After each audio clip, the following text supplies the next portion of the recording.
Welcome to another episode of Wellness Wednesday. And I want to talk about a bit of what the pastor touched on at church. And he was talking about relationships and reconciliation and how friction and tension in relationships can be one of the number one stresses in life. And I think I can attest to that. Tension and friction in relationships is hard. It is not easy. And it's across all relationships, friendships, romantic relationships, family dynamics, parent dynamics. It is not easy, right? But it is not easy because, for one, I think we as people, we expect to be loved a certain way. We expect to communicate a certain way, right? We expect the other person to do things a certain way.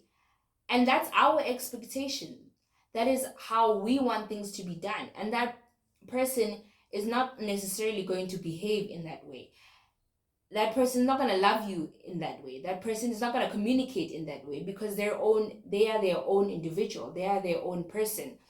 And those expectations can cause a lot of conflict because then when expectations are not met, it can cause disappointment, right?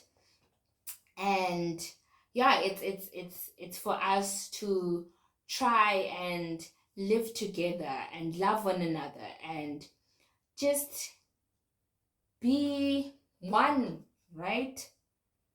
And I think for me, definitely, when you expect someone to love you a certain way or to mother you in a certain way, then it can cause conflict and tension. But when you come to an understanding of each other and understanding and come to common ground and communicating better, it is just amazing. It really, really is amazing and causes less tension and less stress.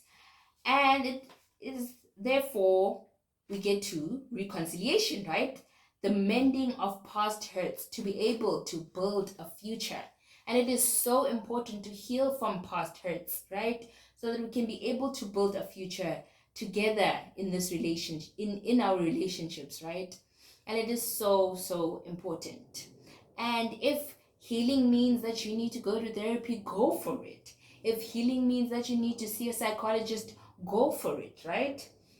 I'm a huge advocate of mental wellness. They're spiritually healthy, physically healthy, and mentally healthy.